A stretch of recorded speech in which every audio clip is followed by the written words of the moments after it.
Ya, saudara, jadi kita mau langsung kepada pemberitaan firman Tuhan untuk menghemat waktu. Ya, maksudnya bukan karena kita terburu-buru, tetapi supaya banyak hal yang kita bisa perhatikan, itu yang pertama. Yang kedua, banyak hal yang kita bisa dimengerti. Yang ketiga, banyak hal yang kita bisa pelajari. Ya, ada ciri-ciri yang kita perhatikan pada orang Kristen zaman sekarang. Ya, saya berharap ciri-ciri itu tidak ada di kota ini. Ya, tapi di kota-kota lain itu ciri-ciri begitu menonjol, yaitu orang Kristen tidak suka mendengarkan firman pengajaran. Mereka hanya suka didoakan secara pribadi. Ya, di banyak tempat, saudara, bahkan di tempat-tempat ibadah yang daya tampungnya sampai beribu-ribu orang. Ya, saya sering diundang, tetapi ketika diundang mereka katakan, "Bapak, jangan khotbah panjang-panjang. Cukup 15 menit saja, kemudian Bapak doakan secara pribadi satu-satu." Alkitab katakan dengan jelas, saudara, memang sejak zaman orang Israel dikeluarkan dari Mesir, mereka itu tidak pernah tertarik dengan hukum-hukum Tuhan. Mereka hanya tertarik dengan pertolongan Tuhan. Ya, mana mereka tiap hari pungut, tetapi firman yang disampaikan kepada mereka, hukum-hukum yang diturunkan kepada mereka, mereka tidak pernah peduli. Mereka tetap menuntut hidup mereka nyaman, tetapi mereka tidak pernah mau taat kepada firman Tuhan. Itu sudah ciri-cirinya, saudara. Sehingga kalau kita yang disebut sebagai Israel rohani, jangan heran kalau juga banyak ciri-cirinya seperti itu. Yaitu apa, saudara? Kita ingin, kan Tuhan mampu lakukan sesuatu. Tuhan kalau mau bisa tolong saya. Tuhan, saya percaya Engkau bisa mampu berkuasa untuk membuat saya tidak mengalami seperti ini. Iya kan? Seringkali kita menolak, saudara. Tetapi selalu berharap dan memaksa Tuhan memakai kuasanya di bidang yang kita harapkan. Bukan di bagian-bagian hidup kita yang kita jaga sehingga Tuhan tidak boleh masuk di dalam hidup kita. Ya, ini yang sering terjadi, saudara, sehingga kita diharapkan untuk berkhotbah singkat sekali, terus mulai kita berdoakan, meramalkan masa depan mereka, meramalkan bahwa Tuhan akan memberikan mereka kendaraan, rumah mewah, usaha mereka akan besar dan segala macamnya. Dan saudara dan saya tahu, bedanya antara roh tenung dengan roh nubuat itu tipis sekali. Kenapa, saudara? Karena roh nubuat berasal dari Roh Kudus, ya. Itu berbicara tentang pesan-pesan, itu berbicara tentang pengungkapan sesuatu, solusi, nasihat, teguran, maupun apa yang akan terjadi dalam hidup seseorang di masa yang akan datang. Roh tenung juga mirip, saudara. Sehingga apa? Banyak orang Kristen tidak bisa membedakan itu dari roh tenung atau nubuat. Kenapa? Kalau nubuat itu juga banyak bicara tentang teguran. Karena nabi tugasnya bernubuat. Kalau saudara perhatikan di Alkitab, nabi itu kalau menyampaikan pesan-pesan Tuhan itu keras, ya kan? Teguran, bahkan ada ancaman. Tidak hanya tentang engkau akan diberkati, masalahmu akan segera selesai, penyakitmu akan segera sembuh. Itu saja, saudara. Ya. Sehingga banyak kali saya katakan, ya maaf, saya tidak bisa. Kenapa, saudara? Karena kami diharapkan jangan khotbah lama-lama, jangan ajar umat Tuhan, doakan saja umat Tuhan. Saudara bisa bayangkan kalau sebuah sekolah, ya, jangan ngajar murid-murid, tapi turuti saja apa keinginan murid-murid itu. Yakinlah itu sekolah yang bukan sebuah sekolah. Amin. Amin. Betul, kalau sebuah sekolah murid-murid sebelum Anda masuk ke sekolah ini adalah hari pertama daripada semester ini, ya kan? Mari, ya. Apa sukanya Anda? Juga pelajaran berenang, maka pelajaran berenang kita akan tiap hari pelajaran berenang. Ya kan? Terus ada yang kedua, misalnya suka apa itu. Jadi itu bukanlah sebuah sekolah. Amin. Karena sekolah jelas kurikulumnya, betul. Betul. Murid itu senang tidak senang pelajaran itu dia harus tetap pelajari. Amin. Betul apa ya? Coba. Kan biasanya kalau di mana-mana itu di Indonesia umumnya yang kurang disenangi pelajarannya matematika. Betul. Karena banyakan kita sukanya pelajaran apa? IPS. Amin. Ini betul apa ya? Saudara, ya kan sehingga apa? Sukanya kita pelajaran menghafal. Ya, sehingga apa? Pelajaran IPA itu dianggap orang-orang yang otaknya encer, sedangkan IPS biasanya orang-orang yang otaknya agak kental, men. Betul apa enggak? Ayo, buktinya apa, saudara? Seorang jurusan IPA bisa masuk jurusan ekonomi, jurusan macam-macam. Amin. Iya apa enggak? Tapi seorang jurusan IPS jangan harap masuk fakultas kedokteran, betul? Betul apa ya? Berarti maaf, jenis otaknya dianggap kelas 1 atau kelas 2? Iya kan, saudara. Tapi kalau IPA dia mau masuk jurusan apa saja dia boleh. Amin. Loh iya, dari IPA masuk jurusan IPS nanti waktu kuliah jurusan ekonomi lah, psikologi apa saja boleh. Amin. Bisa. Tapi jurusan IPS nggak bisa kan masuk ke, misalnya tiba-tiba jurusannya apa? Jurusan arsitek. Percayalah jurusan IPS nggak akan bisa diterima, betul? Betul. Iya apa ya? Nah, kenapa, saudara? Karena kita tidak menyukai yang namanya sesuatu yang pasti. Kita berharap sesuatu itu bisa ditawar lagi, bisa kasarnya ya dinego. Nah, itu yang akan kita pelajari pada malam hari ini. Banyak orang Kristen itu kalau sama Tuhan suka nego, tawar. Tapi kalau Tuhan bilang, ya aku akan tolong, tapi 80 tahun lagi mau, tidak mau. Amin. Nah, kalau Tuhan menawar apa yang kita inginkan, dia tawar, dia bilang aku undurkan ya, pasti tidak mau. Amin. Tapi kalau kita dibilang, ayo lebih tekun, waduh Pak susah Pak. Amin. Betul. Kita boleh tidak taat, tapi Tuhan tidak boleh tidak mendengarkan doa kita. Amin. Berarti kita ini mau menang betul. Makanya tidak boleh nyanyi ku menang, yang kalah siapa? Tuhan. Amin. Iya banyak. Iya apa enggak?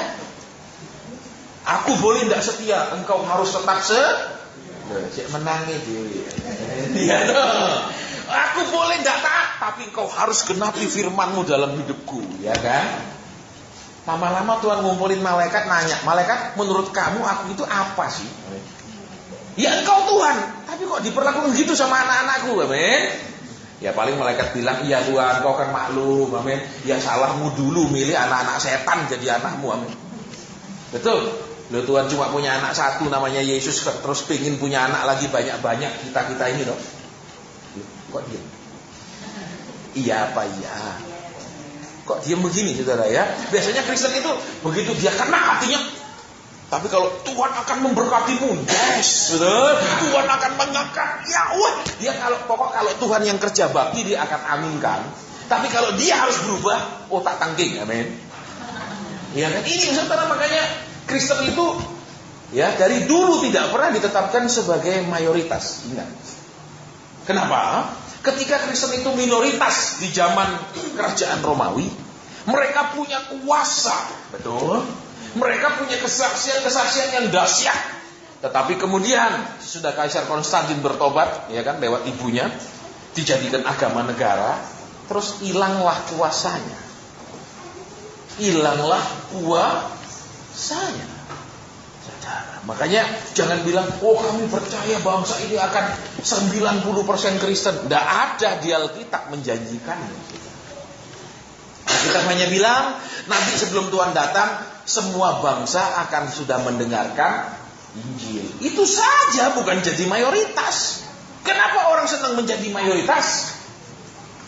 Betul, karena nanti tidak dianiaya. Amin. Terus apa lagi? Kalau sudah mayoritas kita rasa, hidupnya damai kalau semua Kristen. Yang ngomong gitu siapa? Makanya kenapa orang juga suka banyak Kristen? Karena maaf kata ya saudara ya, kalau semua Kristen bayangkan semua bayar perpuluhan dengan setia, betapa kayanya para orang-orang yang mengajari orang Kristen itu, amin. Amin. Betul. Minggu kemarin saya diundang oleh sebuah keluarga Katolik makan malam. Ya, dan anaknya ini yang begitu cerdasnya, anaknya ini yang pernah menjuarai sebuah lomba komputer karena saking cerdas anak ini, ya. Itu dia bilang dia ingin menjadi Romo. Seorang pria yang kalau dilihat dari IQ-nya, dari prestasinya terbukti di lomba komputer, anak yang hebat. Tapi dia ingin mengabdi umat. Saudara, bedanya Katolik dengan yang non-Katolik tetapi sama Kristen adalah, ya, kalau Katolik romonya itu menjadi pengabdi umat, mengabdi ke umat. Kalau yang lain itu banyak diabdi umat. Ngerti maksudnya? Ngerti? Kok agak diem, enggak ngerti? Iya, kalau apa? Kalau dia benar-benar nanti menyerahkan dirinya 100%, ada kaul kekalnya, tidak akan meninggalkan panggilannya, dia akan masuk namanya kaul kekal. Terus dia akan ada yang namanya apa? Kaul miskin. Dia berjanji untuk bersedia menjadi orang miskin. Supaya kenapa? Dia bisa melayani umat dengan benar. Nah, kalau yang lain beda. Kenapa? Ya awal saya tidak apa-apa miskin, tetapi sesudah 5 tahun saya harus kaya. Mobil saya harus mewah, betul. Tempat ibadah di mana saya melayani harus full AC. Kalau perlu bukan yang keluar lagi apa? Udara dingin. Kalau perlu keluar salju. Beda, saudara. Ya, sehingga apa? Kalau dulunya mereka apa? Menjadi abdi umat, mengabdi ke umat, sekarang umat mengabdi ke mereka. Yaitu engkau harus kerja yang rajin ya. Ingat, tetapi awal bulan perpuluhan. Hitung untungmu dengan tepat. 10% bawa kemari. Amin. Jadi umat bekerja bakti buat mereka, nyetor ke mereka. Makanya Stephen Tong pernah ngajar, masuknya agama Kristen ke Indonesia itu ada 2 jenis. Jenis yang pertama yang masuk ya itu oleh tim misi sending. Mereka tidak ada hubungan dengan pemerintahan VOC. Jadi mereka murni menyampaikan firman Tuhan. Mereka murni menginjil. Yang kedua, yang didukung oleh pemerintah Belanda. Untuk apa didukung oleh pemerintah Belanda? Untuk menjadikan orang Kristen, tapi tujuannya berbeda. Untuk apa? Untuk terus dijajah Belanda. Makanya ciri-cirinya ada yang aliran penjajah, ada aliran murni. Kalau aliran penjajah, saudara sibuk tidak sibuk harus datang ya. Awas tidak datang hadir ibadah. Usahamu tek. Itu menjajah. Orang dari pagi sampai sore kerja mati-matian lelah, masa tidak boleh istirahat? Amin. Amin. Kok diem? Betul. Loh, sementara kami kan, saya bisa pagi santai toh. Betul, habis cuma sore gini khotbah 1,5 jam selesai. Saudara dari pagi sampai sore kerja, sudah itu pulang datang lagi ke sini ya. Berat mana kerjaannya? Berat mana? Loh kok diem? Tak tahu. Tak tahu kan? Ya, berat. Saudara dari kami. Terus habis itu sudah kerjanya keras, datang lagi dalam kondisi lelah, ayo bawa persembahanmu. Double beratnya. Kok diem begini? Ini kenyataan, saudara. Ya, makanya apa? Ada yang tipe penjajah, ada yang tipenya murni. Saudara cuma sini ya, harus tertanam di sini ya. Terus apa? Jangan berani pindah ya, awas. Terutama kalau saudara persembahannya banyak. Kalau saudara perlu tanda kudong diakonia, pindah ke tempat kesebelahan. Kalau saudara sugih mau ketemu jam-jam bisa, tapi nek kiri ojo sampai mau ketemu. Syukur-syukur ada pengerja yang mau doain saudara kok. Betul? Halo? Kenapa? Karena ada yang murni, ada yang di bawah penjajah. Tujuannya apa? Ya menjajah. Saudara, oke, kita udah bahas itu. Sekarang buka Alkitab, yang bawa Alkitab ya. Tapi yang paling penting jangan cuma buka Alkitab tapi tidak buka hati. Amin. Amin. Loh ya, buka Alkitab juga buka hati. Jangan tak pilih-pilih. Kalau teguran moh saya. Misalnya gitu ya. Baik, sekarang kita buka Injil Matius pasal terakhir ayat ke-6 saja. 1 ayat saja, tidak panjang-panjang. Ya, saya dari dulu sudah saya sampaikan juga bulan kemarin ya. Saya itu tidak suka khotbahnya ayat ini, ayat ini, ayat ini, ayat ini. Injil Matius pasal 28 saya. Injil Matius pasal 28 ayat ke-6. 28 ayat ke-6. Ya, saya akan baca. Saya rasa sudah semua mendapatkannya, menemukannya kan gampang. Yus, buka aja perjanjian baru paling depan loh. Amin. Yang tidak pernah buka Alkitab pun tak. Apalagi Alkitabnya yang sekarang, saudara, yang masih Alkitab kertas itu kan ada indeksnya, betul? Ada MAT, Matius. Kalau zaman dulu punya Alkitab tidak ada, tahun 60-an rata. Ya, jadi kalau tidak pernah baca tuh bingung di mana ya. Iya. Kalau sekarang kan cek sini buka Matius. Apalagi terus kalau sudah taruh dia punya smartphone. Gampang ya, tariknya lebih carinya lebih gampang, belum tentu bacanya gampang. Amin. Seringkali lihat aja lah, tebel kayak gini kapan selesainya. Amin. Betul. Kalau lihat tebelnya Alkitab malas baca. Amin. Tapi kalau lihat tebelnya tumpukan berkat uang suka. Amin. Siapa yang tidak suka sama uang? Angkat tangan. Semua Nah, puji Tuhan kita jujur. Amin. Tidak ada yang tidak suka, saudara ya. Makanya mamon itu sangat dicintai, kadang-kadang melebihi Tuhan. Betul. Iya Pak ya. Agak diam. Nah, nanti bilang, Pak ini persekutuan, ojok nyindir-nyindir, besok aku tidak datang. Ya karena ini bukan gereja.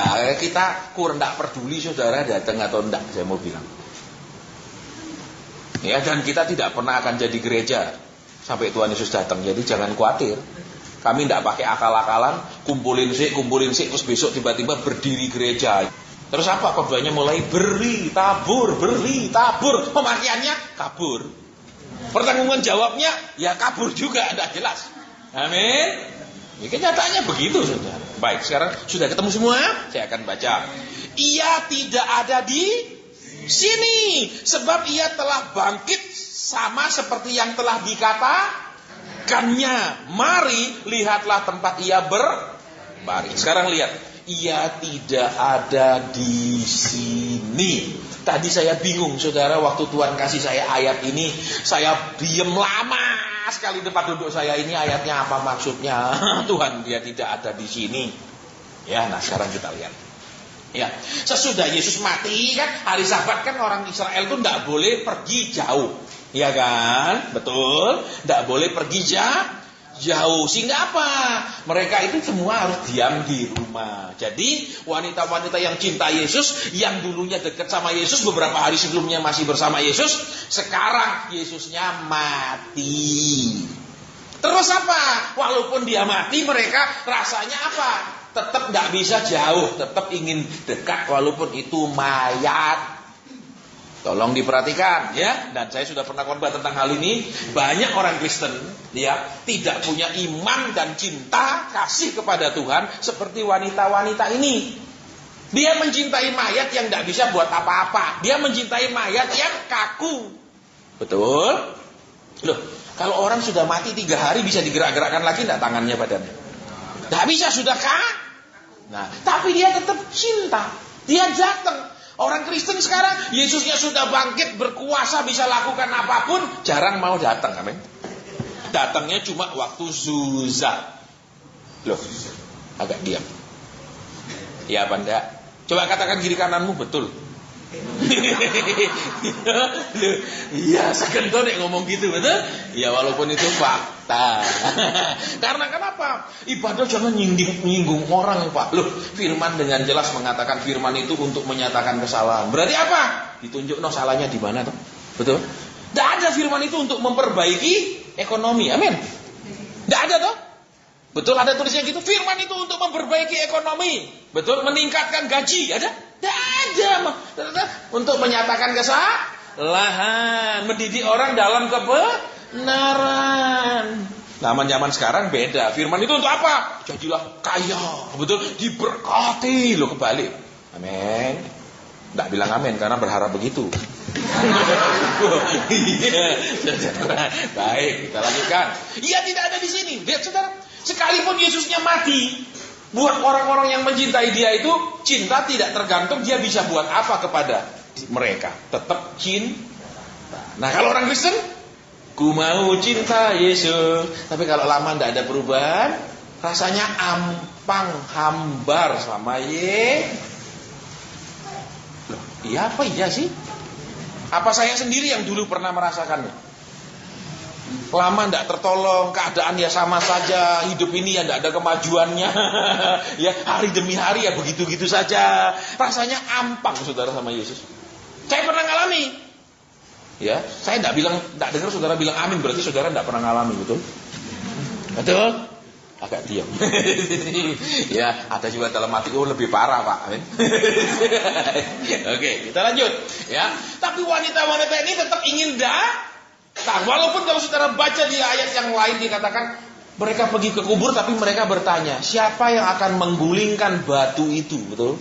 Karena mereka tidak seperti pria-pria yang kuat terus bisa dorong batu itu. Mereka wanita-wanita yang lemah, ya secara fisik. Tapi mereka tetap datang. Perhatikan, Ya, nah kita nggak bahas itu terlalu dalam. Nanti kalau saudara mau dapatkan ayat itu lebih dalam, ya cari judul khotbah saya di internet.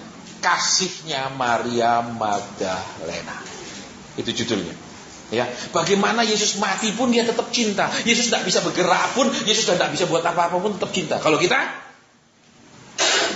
ya aku cinta engkau tapi tolong toh Tuhan bayari utangku, tolong toh Tuhan beres no anu, betul. Kita cuma cinta kalau dia masih hidup dan mau lakukan segala sesuatu. Amin. Agak diam. Tapi Maria Magdalena enggak, saudara. Dia cari Yesus yang sudah mati. Itu yang luar biasa. Makanya orang pertama yang melihat dia bangkit ya itu Maria Magdalena. Nah, kembali ke sini lagi.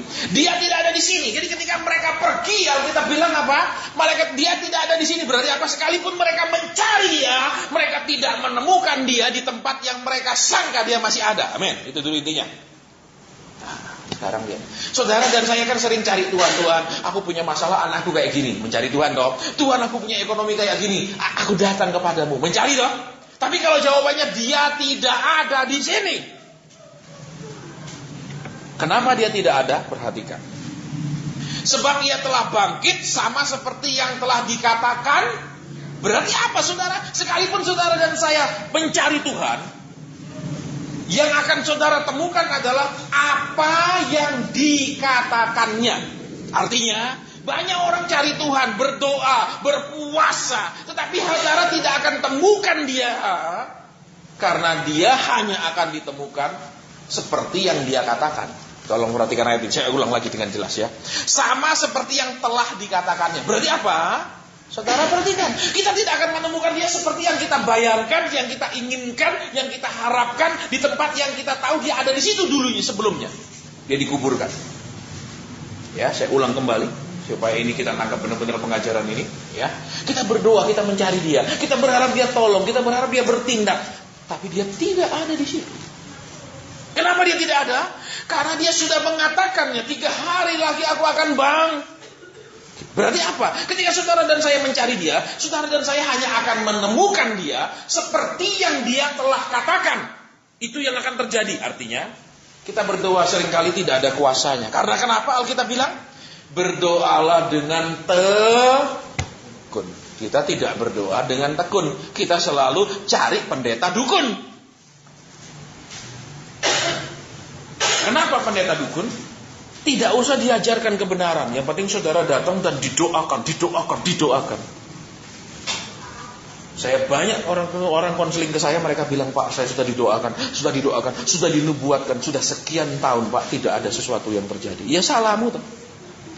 Kenapa saudara? Anak Alkitab bilang, yang akan terjadi adalah persis seperti yang dia katakan. Berarti apa saudara dan saya hanya akan menemukan dia, ya, di tempat yang seperti yang dia sudah katakan, begitu kan? Bukan seperti yang kita sangka dan kita perkirakan. Artinya apa? Banyak orang, kalau saya doa sungguh-sungguh, ya mungkin Tuhan akan tolong saya. Betul, doa dengan tekun itu baru salah satu syarat doa terjawab. Tetapi Alkitab juga bilang, saudara, doa orang benar baru besar kuat. Bukan orang yang dibenarkan. Tolong perhatikan saudara. Ya, orang Kristen adalah orang berdosa yang dibenarkan karena beriman kepada Yesus. Tetapi mereka harus terus dididik supaya jadi orang benar, bukan cuma dibenar. Nah, itu loh saudara. Jadi saudara dan saya lihat, seringkali kita merasa kita masih kotor sekali di dalam hati kita. Kita masih macam-macam di pikiran kita. Terus kita kalau berdoa, kita berharap Tuhan jawab. Tuhan bilang apa? Lihat di sini. Sama seperti yang telah dikatakan. Artinya, saudara dan saya hanya akan temukan Yesus kalau saudara dan saya mengerti apa yang sudah dikatakannya.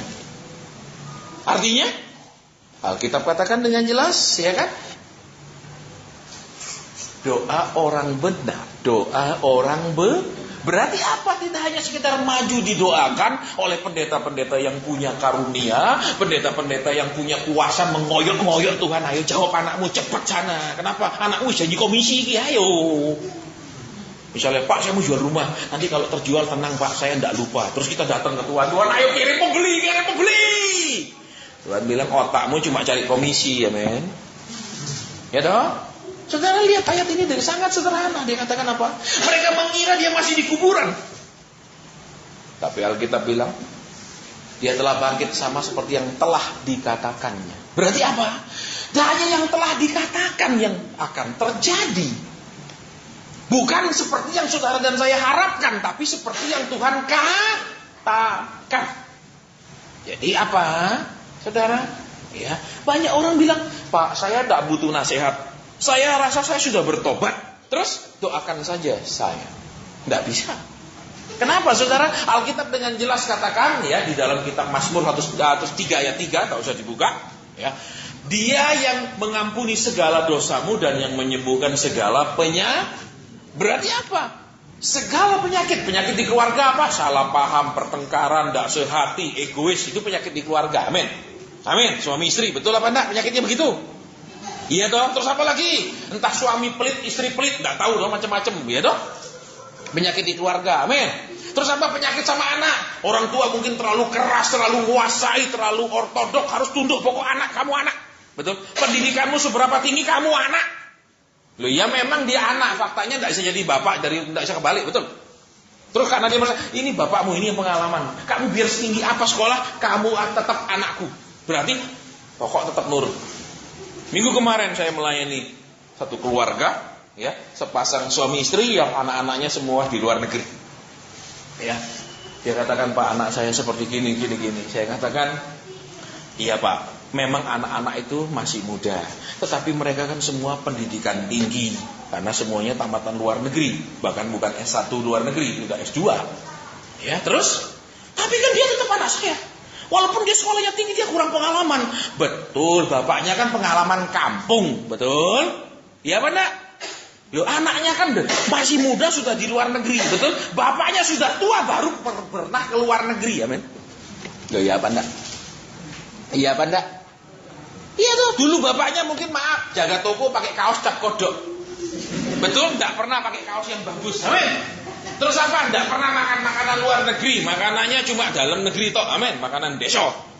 Betul, loh, anaknya masih muda sudah sekolah luar negeri, pengalamannya banyak mana? Loh, iya loh. Bapaknya enggak tahu nama paspor, anaknya sudah tahu, amin. Tapi dia tetap bilang, tapi Pak, anak-anak kan dia masih muda, tetap kurang pengalaman. Lah, masalahnya orang tua dengan anak, orang tua selalu lupa anaknya itu sudah dewasa, selalu masih dianggap tetap anak-anak, bukan anak, tapi anak. Jadi lu masih kecil, lu belum ngerti apa-apa, betul? Padahal papa mamanya yang kurang pengertian, amin. Betul apa enggak? Saudara rasa enggak waktu saudara dan saya jadi anak-anak, sering dengan orang tua juga kita bentrok karena berbeda, betul? Betul. Tapi kemudian saudara dan saya kemudian jadi orang tua juga sama kelakuannya kepada anak-anak, betul? Bentrok lagi, amin. Itu penyakit juga, amin. Amin, penyakit turunan, betul? Agak diam begini. Makanya dia yang menyembuhkan segala penyakitmu. Terus apa? Alkitab bilang, dia mengampuni dan menyembuh. Berarti apa? Kesembuhan datang, pemulihan datang, perubahan datang dari pengampunan. Alkitab bilang kalau engkau tidak minta ampun, tidak bisa diampuni. Kalau engkau tidak ngampuni orang, juga engkau tidak diam. Lah, bagaimana kalau kita masih simpan sesuatu yang kotor, terus kita berharap ada pemulihan, ada pertolongan, ada. Alkitab bilang yang terjadi seperti yang sudah dikatakannya. Dikatakannya apa? Bila kamu tidak mengampuni, maka kamu juga tidak diam. Kesembuhan datang dari diampuni, kan? Betul? Jadi seperti yang dikatakannya. Nah, banyak orang tidak suka, saudara, mendengar tahapan-tahapan untuk menuju pemulihan, perubahan. Mereka cuman, Pak, doakan saja ya, doakan. Ya, makanya itu yang membedakan hamba Tuhan dengan dukun. Kalau dukun yang melakoni semua, amin. Bakari menyan, potongi ayam, itu dukunnya, amin. Betul? Saudara cuma kasih uang, pulanglah. Nanti dukunnya bakar-bakar, amin.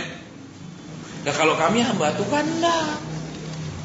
Saudara juga yang harus melakukannya.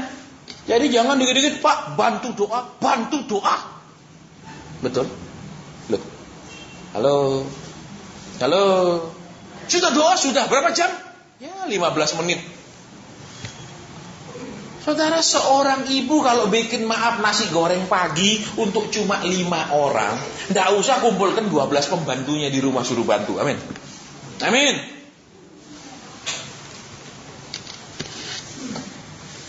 Tapi banyak orang Kristen dia nggak mau ngelakoni, iya toh, tapi ingin nikmati. Amin. Amin. Itu kenyataannya, ya kan? Makanya persekutuan ini namanya pendewasaan, bukan pemanjaan. Supaya kita semakin dewasa, semakin ngerti. Waktu saudara dan saya anak-anak, gampang gak dibohongi sama orang tua? Gampang gak? Gampang. Sudah dewasa? Papa bohong, mama bohong, tahu loh? Ya apa enggak? Misalnya, jangan nanti gak tidur di kaki, awas loh ya, dapat nanti mimpi jelek, ada setan. Betul? Sudah dewasa percaya gak? Gak percaya lagi, susah sudah dibohongi. Amin. Tapi juga mulai susah diatur, amin, kalau udah dewasa. Loh ya apa enggak? Coba masih anak-anak, bubuk, masuk bubuk. Betul, sudah SMA mana bisa pulang? Iya mas, sebentar mas. Di mana kamu? Ya di jalan mas. Ya tiba-tiba dia bukan menjadi anak rumahan, menjadi anak jalanan, betul? Nah, saudara. Nah, kembali ke sini. Ia tidak ada di sini. Konsepnya dia masih ada di kuburan. Konsepnya seperti yang mereka bayangkan, bukan seperti yang Tuhan sudah katakan. Lihat. Nah, konsep orang Kristen sama. Kita membayangkan, aku tidak setia, tapi Tuhan setia.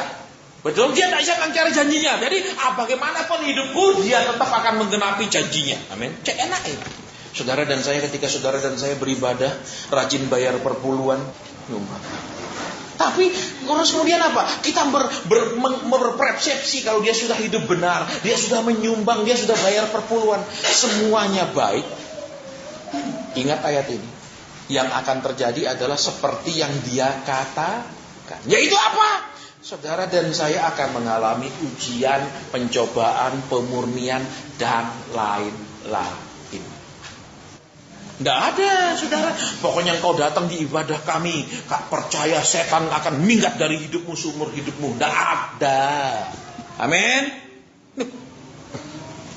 Sekalipun di pencobaan Tuhan Yesus 3 pencobaan dia lewati. Amin. Terus setan datang lagi tidak habis itu? Datang lagi. Memang tidak datang langsung ketemu dia, tapi masuk ke dalam Yudas. Betul. Betul. Loh.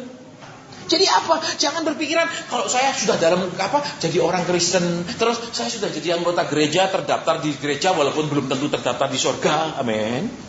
Amin. Loh, saya ngomong tegas sama saudara. Terpikir kami hamba Tuhan tidak perlu bertobat, sudah bertobat.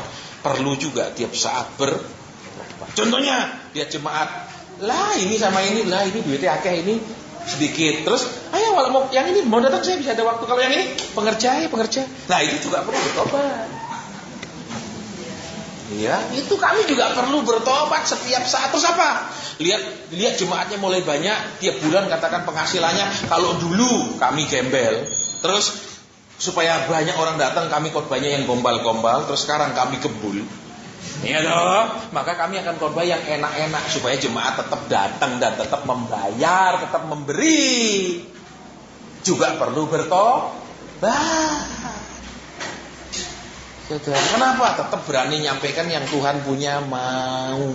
Sekalipun nanti banyak yang tidak suka dan pindah, sehingga income berkurang. Income berkurang, iman bertambah, ketergantungan sama Tuhan bertambah. Jangan sampai income berkurang, iman berkurang, ya. Itu juga ngerusak, saudara. Saudara jangan pikir kami hamba Tuhan ini pasti masuk surga. Belum tentu, amin. Nah, kalau pendetanya, pimpinannya aja belum tentu masuk, apalagi yang ngikuti pemimpin itu, amin. Sekarang aja Pak rasanya kayak di neraka kok. Misalnya gitu ya, di rumah ya kayak di neraka, tempat kerja ya kayak di neraka. Itu neraka KW1. Amin. Oke, enggak Pak. Tapi lihat di sini lagi, dia tidak ada di sini. Tetapi dia sudah bangkit seperti yang telah dia katakan. Berarti apa, saudara? Dia sudah mengatakan begitu banyak pengajaran. Saudara tidak bisa membayangkan dia seperti yang saudara mau. Tapi saudara harus mengerti bahwa akan terjadi seperti yang dia katakan. Artinya dalam hidup saudara dan saya, Tuhan tidak pernah mengatakan kau akan dan saya akan bebas dari masalah. Tetapi engkau akan menang dari masalah. Betul? Betul? Berarti kalau saudara dan saya tengkang-tengking masalah terus, itu Alkitabiah apa enggak? Enggak. Terus kalau saudara dan saya dikit-dikit cari pendeta minta bantu doa, itu Alkitabiah apa enggak? Enggak.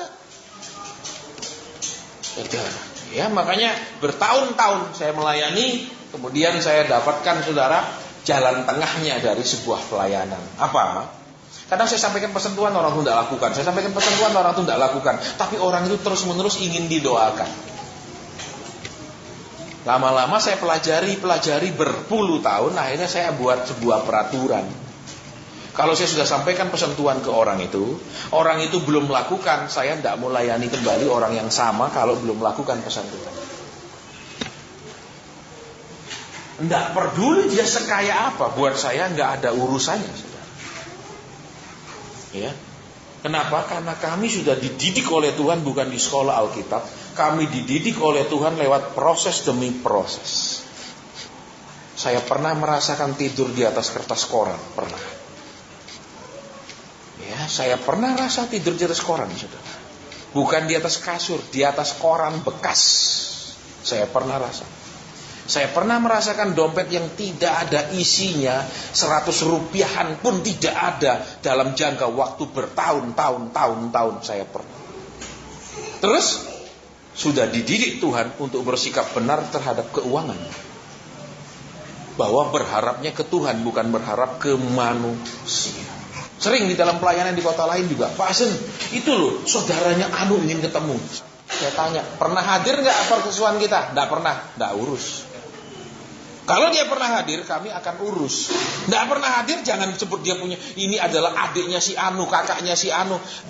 Jangan pernah berpikir nggak mau hadir, tapi kemudian nanti undang bayar, kasih duit, nggak bisa. Betul. Tapi kan PD ini butuh duit, nggak ada duitnya kita tutup. Betul? Kenapa? Berarti Tuhan nggak suruh buka, selesai no. Amin. Loh, kok repot? Jadi lihat lagi di sini apa kata Tuhan? Ya, lewat malaikat ini, dia tidak ada di sini. Jadi ketika saudara dan saya sekarang sedang butuh pertolongan, sedang meminta sesuatu, sedang menginginkan sesuatu, mempergumulkan sesuatu, jangan kecewa ketika saudara dan saya tidak menemukan Tuhan seperti yang saudara dan saya mau. Rasanya dia tidak pernah terlambat, tapi ini sudah 6 tahun. Dia katanya berkuasa, tapi ini kok tambah hancur. Ketika saudara dan saya tidak menemukan Yesus seperti yang saudara dan saya mau, berarti saudara dan saya ininya perlu berubah. Karena yang saudara akan teralami adalah saudara akan temukan dia di tempat yang dia katakan, yang sudah dia sampaikan, bukan seperti yang saudara dan saya inginkan. Saya ulang lagi. Ya, di salah satu kota ada satu keluarga, mereka cukup mampu. Waktu kumpul saya dapat pernyataan buat dia, yaitu Tuhan bilang, ayo berikan istrimu perhiasan. Dia tidak mau lakukan, dan dia tidak pernah membelikan istrinya, padahal kalau dilihat asetnya wakeh pol. Ya, makanya jangan saudara dan saya kalau punya anak berharap nanti anak saya nikah sama orang kaya. Belum tentu orang kaya bisa netesi, apalagi ngerojoki. Amin. Betul? Tapi Pak, dia sering ke Grojogan Sewu. Belum, iya, Grojogan Sewu. Ya itu lain air terjun, saudara. Betul? Belum tentu ngerojoki. Dia tidak mau lakukan hampir 2 tahun. Sehingga apa? Dia bangun komplek perumahan, tidak laku. Ada tanah dia mau jual, ya sudah, orangnya datang berkali-kali, orang itu dari luar negeri datang, tidak jadi beli. Ya, ditutup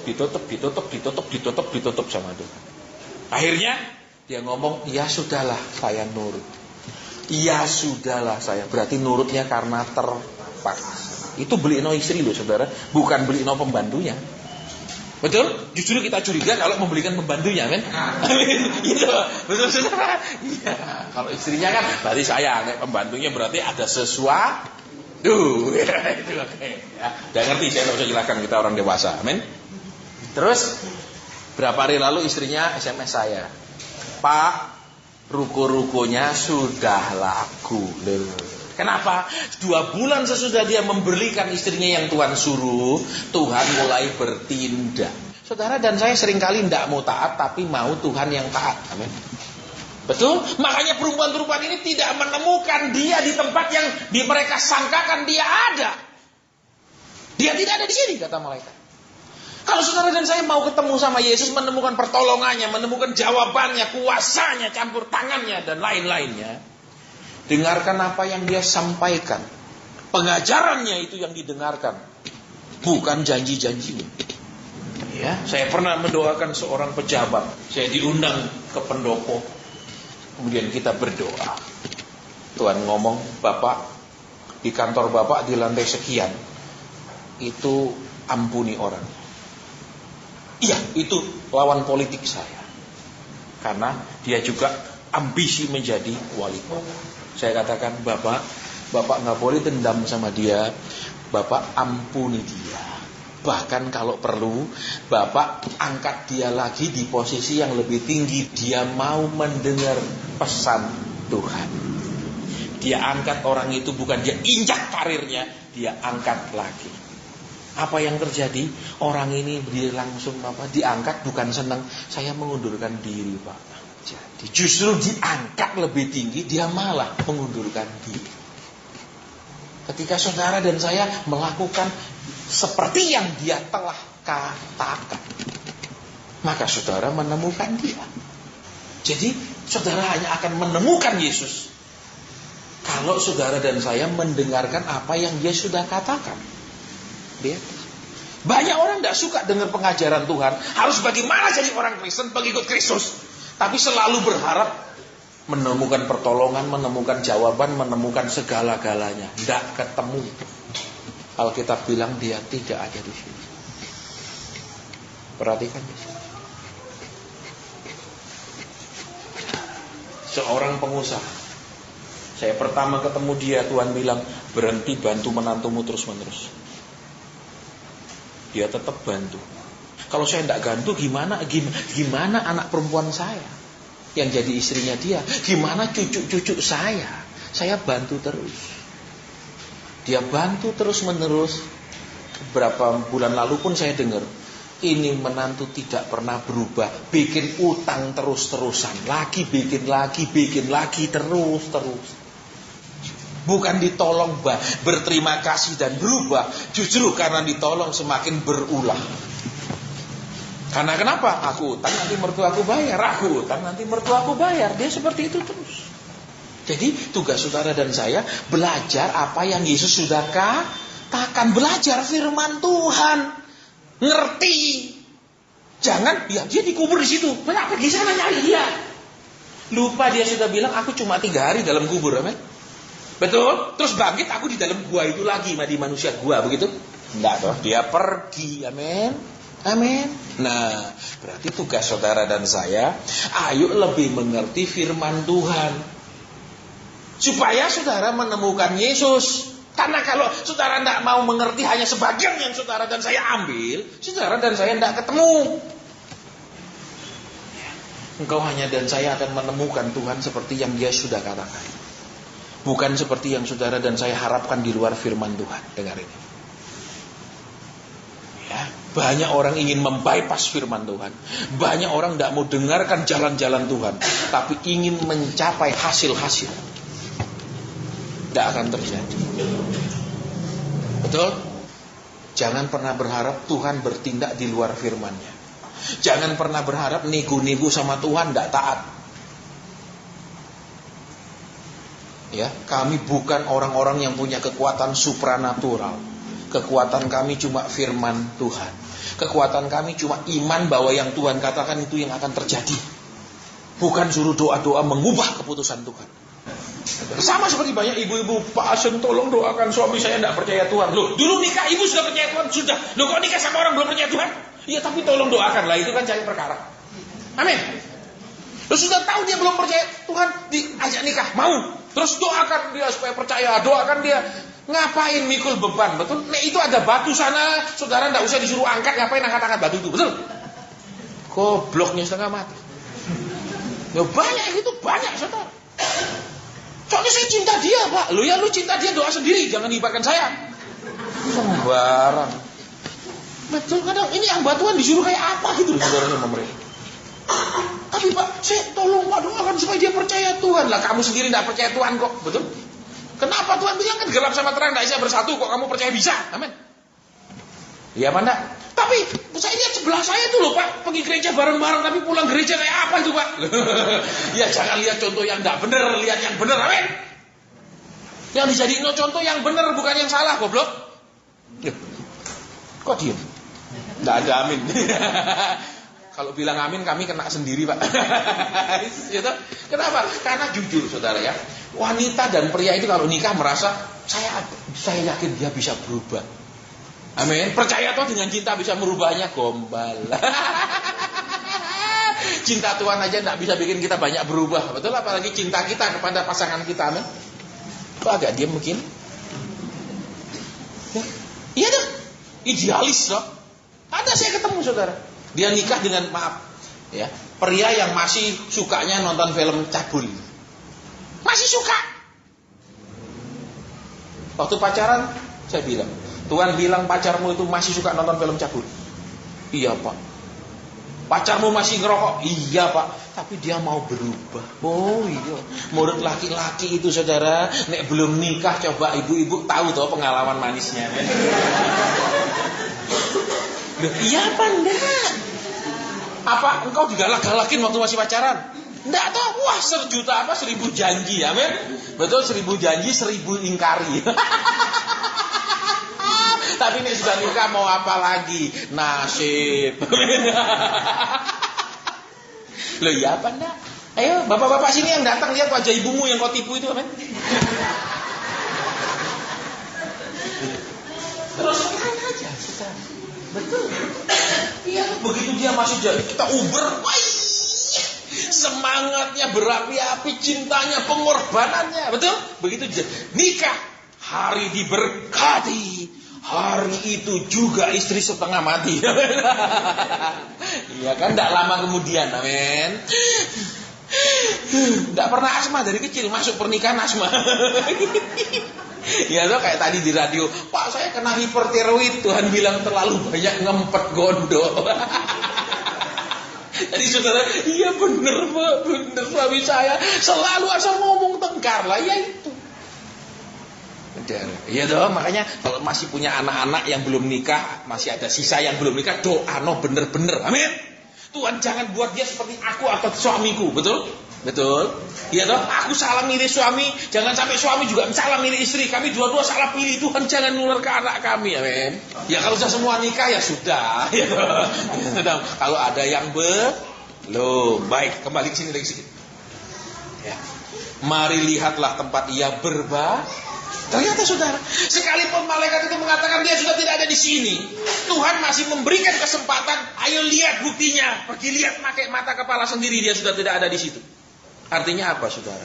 Ya. Tuhan masih tetap juga menghargakan pertumbuhan rohani kita. Tuhan masih tetap menghargakan kondisi iman kita. Nek cuman lewat perkataan kita tidak bisa percaya, dia akan tunjukkan, ayo lihat bukti. Halo. Jadi saudara akan lihat bukti orang-orang yang cuma mau didoakan tapi tidak mau taat, tidak ada sih. Tapi saudara akan dengar orang-orang yang mau didoakan dan mau taat, apa hasilnya? Kenapa? Selalu diajarkan, saudara tidak usah taat sungguh-sungguh, yang penting hadir ibadah. Loh, anak murid tiap hari hadir tapi tidak mau belajar, kira-kira cuma hadir tok nolong tidak waktu semesteran? Tidak nolong, betul. Pinter tidak cuma hadir tapi tidak mau belajar, tidak pinter, amin. Lu ya apa enggak? Iya tuh. Terus selalu korbannya tentang pokoknya tabur, jawabannya cuma beri, jawabannya cuma nabur, nanti semuanya beres. Siapa bilang? Jadi kalau selalu khotbah nabur semua beres, beri semua lancar, dukung pekerjaan Tuhan dengan dana, semua dihindarkan, itu benar? Supaya umat Tuhan itu dicelikkan. Tuhan itu tidak mau uangnya saudara, karena Tuhan maha kaya. Tuhan mau saudara dan sayanya. Bukan mau saudara dan saya dengan sifat-sifat yang jelek dan jahat ini, tapi mau sifat yang terus mau diperbaiki. Jadi saudara punya uang, tidak punya uang, tetap kita bisa berubah di mata Tuhan. Bukan hanya orang kaya yang akan tertolong karena dia bisa nabur, karena dia bisa memberi. Salah. terus semuanya berjalan baik. Firman Tuhan katakan apa? Di dunia ini kau akan mengalami penderitaan, mengalami pencobaan. Betul? Betul, ada ayat itu? Terus mau supaya tidak terjadi begitu? Ya, makanya lihat kembali intinya dia tidak ada di sini. Saudara dan saya tidak akan menemukan dia seperti yang saudara dan saya mengerti sebagian dari firman Tuhan.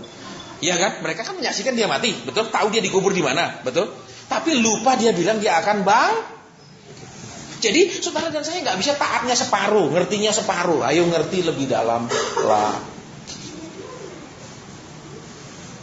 Sehingga nanti saudara dan saya akan mengalami buktinya. Oh iya, persis seperti yang dia katakan. Terbukti dia tidak pernah terlambat. Terbukti dia memperhatikan kami. Terbukti dia itu memperhatikan, memelihara orang-orang yang hidupnya berkenan kepada dia. Itu akan semakin terbukti. Tapi kenapa kok mana? Periksa di sini. Tidak salah saudara dan saya minta didoakan, tidak salah. Tetapi kalau tidak mau berubah, percuma didoakan. Kalau tidak mau taat, siapapun suruh doa tidak ada hasil. Intinya, ayo semakin mengerti firman Tuhan. Jangan hanya berharap, katanya kau setia, mana katanya kau pelihara saya, kok kurang, kok gak ada duit. Hanya nuntut saja, tidak mau mengerti. Ingat, dia hanya akan melakukan apa yang dia katakan. Sudah? Bukan apa yang kita doakan. Sudah ditangkap? Oke. Kita selesai sampai di sini. Sudah jam berapa? Jam 8. Singkat tuh, enak gini tuh. Amin. Daripada saya panjang-panjang khotbah terus apa? Gak inget apa-apa tadi, wes gak ngerti. Saya pikiran saya ruwet lagi diajar. Nih orang sudah ruwet kadang-kadang dijak ngomong pun betul karena gak masuk. Amin. Saudara pernah lihat orang yang matanya menerawang gitu? Saudara kadang-kadang gini dia berlihat tak lihat, betul apa enggak? Iya enggak, orang yang heng gitu loh, sudah terlalu heng, ya kan? Ya loh, terus jalannya gini seperti mayat hidup, betul? Ya loh, karena mungkin masalahnya terlalu berat, bebannya terlalu itu, ya loh. Ayolah, Tuhan nanya apa yang akan terjadi adalah apa yang seperti Tuhan katakan. Kita turuti yang Tuhan katakan, maka kita akan alami yang Tuhan janjikan. Sederhana sekali. Bukan seperti yang kita harapkan. Tolong perhatikan, bukan seperti yang kita harapkan, tetapi seperti yang Dia katakan. Ini harus benar-benar dipegang. Betul, ingat, kalau suamimu masih ada bersamamu, belum tentu engkau bisa melihat kebaikannya. Tapi seringkali engkau hanya bisa melihat kebaikannya sesudah dia mati. Saya banyak melayani orang-orang yang sudah istrinya mati, suaminya mati, baru bilang, iya Pak, sekarang baru saya sadari, dia banyak ngalah sama saya. Sekarang saya baru ingat, ngerti Pak, dia itu. Dulunya ya enggak, selalu rame. Amin. Jadi kalau hari ini kau tetap merasa pasanganmu itu tetap adalah sumber masalahmu, ya tunggulah salah satunya disingkirkan Tuhan. Betul? Baru akan lihat, ternyata dia baik. Buat apa? Amin. Amin. Ya mumpung sekarang dia kurang baik, dibaik-baiki, amin.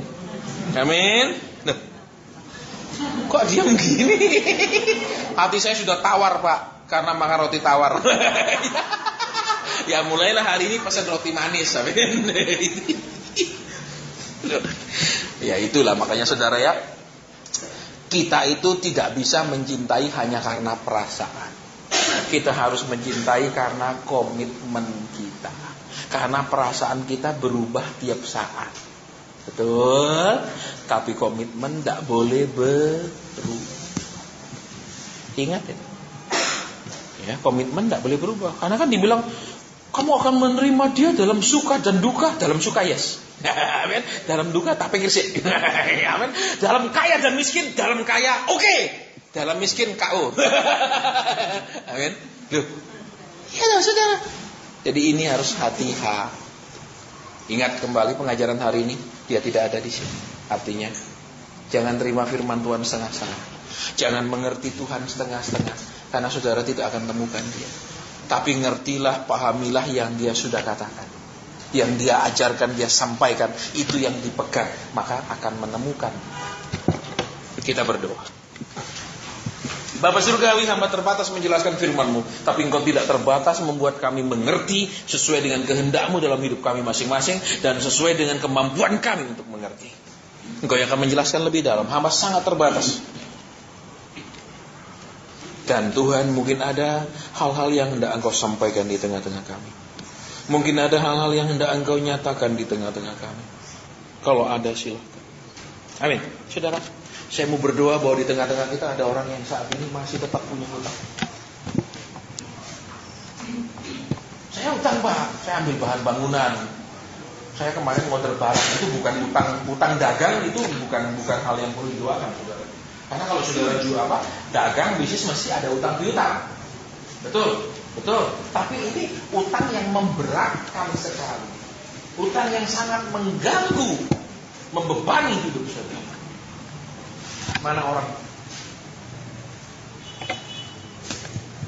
Mana orangnya?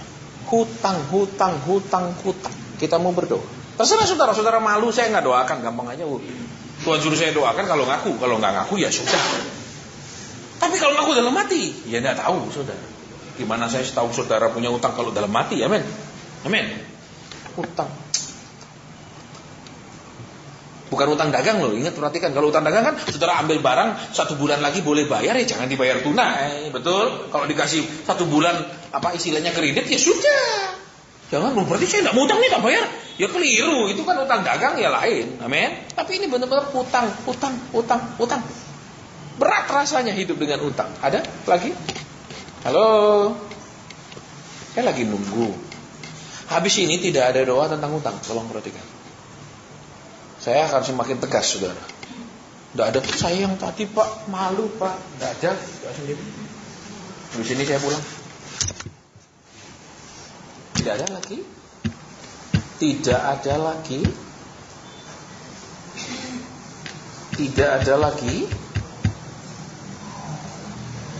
Satu, masih ada di tengah-tengah kita. Ini bukan utang kredit mobil, bukan. Tapi ada utang sejenis kredit itu. Mana orangnya? Saya nggak bongkar utang yang ini, nanti tambah malu angkat tangan.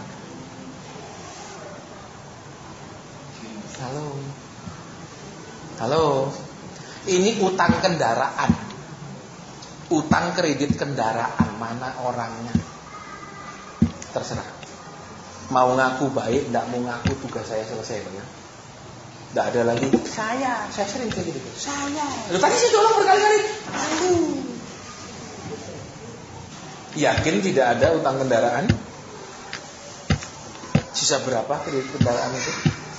Tadi dengan jelas Tuhan menyebutkan jenis kendaraan. Untuk menunjukkan sama saudara, Tuhan tidak buta. Tuhan Yesus tahu keadaan saudara satu demi satu.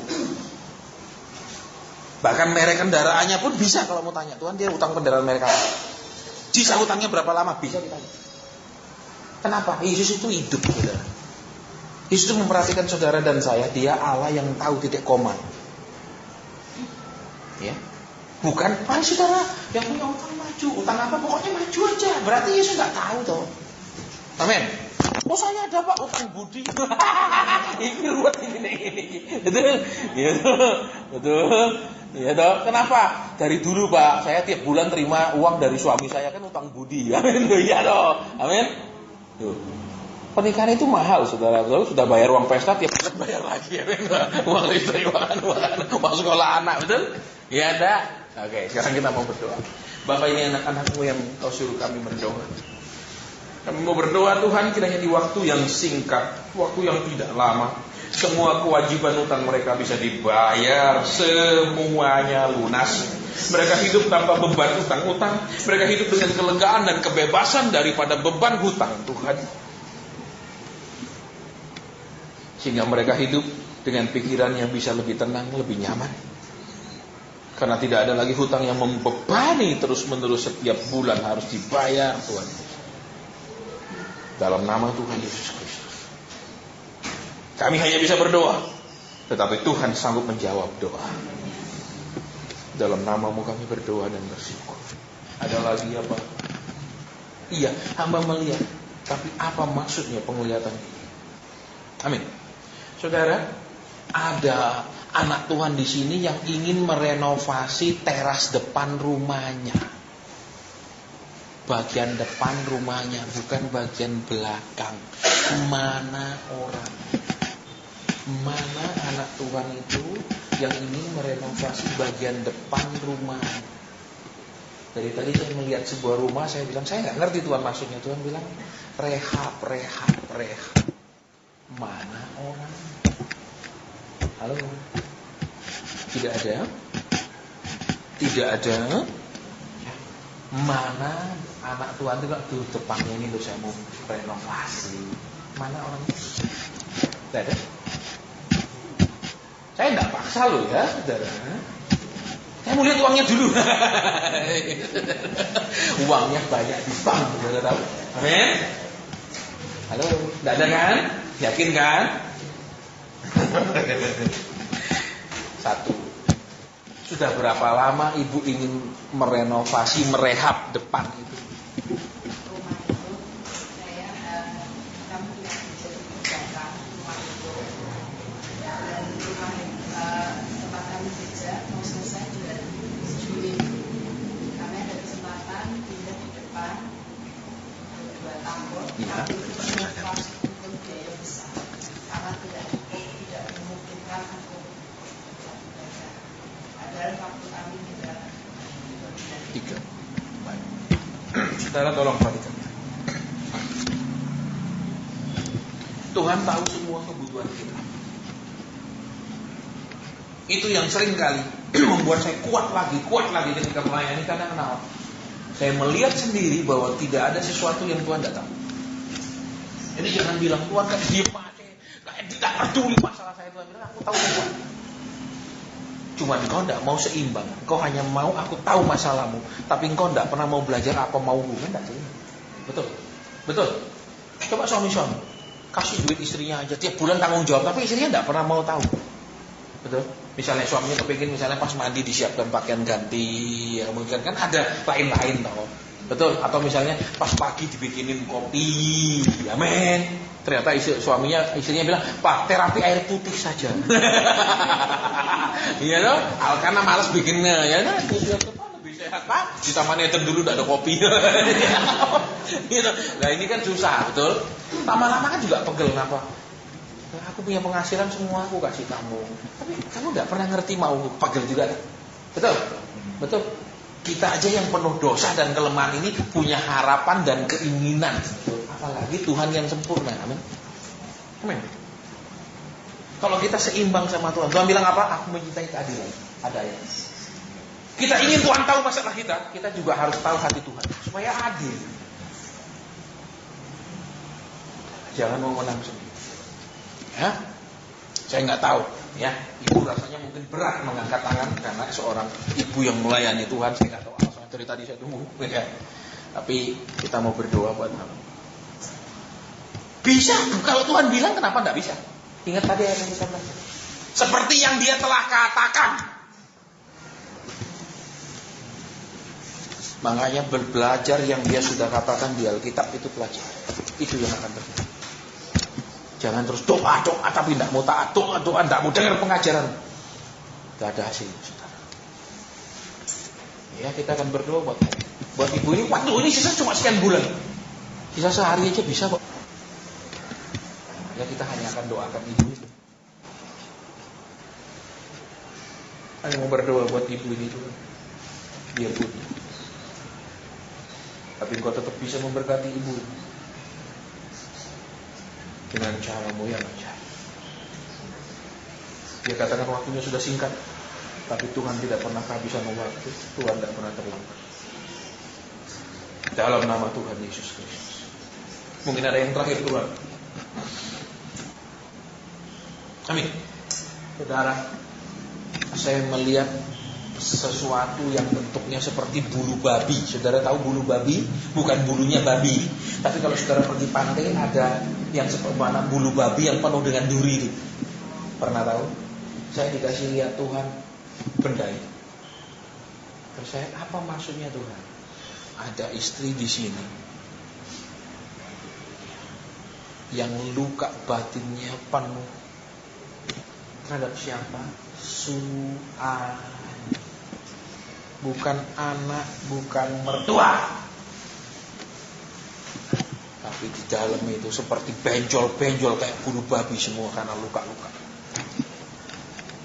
Penuh duri di dalam. Tuhan bilang suaminya penyebab. Bukan mertua, bukan anak, bukan menantu, suami. Saya tidak minta orang ini angkat tangan karena ini akan mempermalukan dia. Tapi kita akan berdoa buat istri yang begitu disakiti oleh si suami. Bapak terima kasih buat penglihatan. Kau mengetahui isi hatinya Tuhan. Begitu penuh dengan duri. Kami serahkan ibu ini Tuhan untuk kau jamah dan sembuhkan. Aniaya, perlakuan, kekasaran suami, luka-luka yang dikebabkan oleh suaminya, Tuhan hanya Engkau yang bisa pulihkan. Kami hanya bisa bilang ampuni, tapi buat dia pasti tidak mudah. Buat dia sangat berat. Tapi Engkau yang memberi dia kekuatan untuk mengampuni. Engkau yang memberikan dia kasih, sehingga kasih ilahi melampaui kasih kemampuan manusiawinya. Ada padanya. Dalam nama Tuhan Yesus. Sehingga dia ditemukan hati yang tahir bersih, bukan hati yang penuh dengan duri. Dalam nama Tuhan Yesus Kristus. Dalam nama Tuhan Yesus. Terima kasih. Ada lagi Tuhan. Ada lagi Bapak.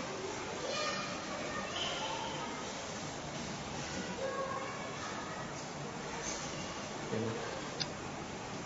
Terima kasih. Terima kasih. Terima kasih.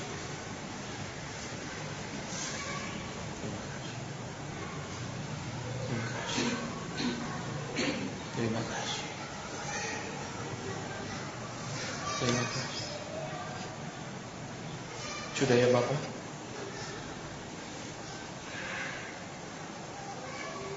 Terima kasih. Firman sudah disampaikan, pernyataan-pernyataan Allah sudah disampaikan. Biar umatmu mengerti, semua hanya terjadi seperti yang kau katakan. Kalau kami menuruti apa yang kau katakan, maka semua akan terbukti, terjadi, tergenapi. Dalam nama Tuhan Yesus Kristus. Hamba selesai Roh Kudus, hamba selesai Bapa, hamba selesai Tuhan Yesus. Terpujilah nama dalam nama Tuhan Yesus Kristus. Amin.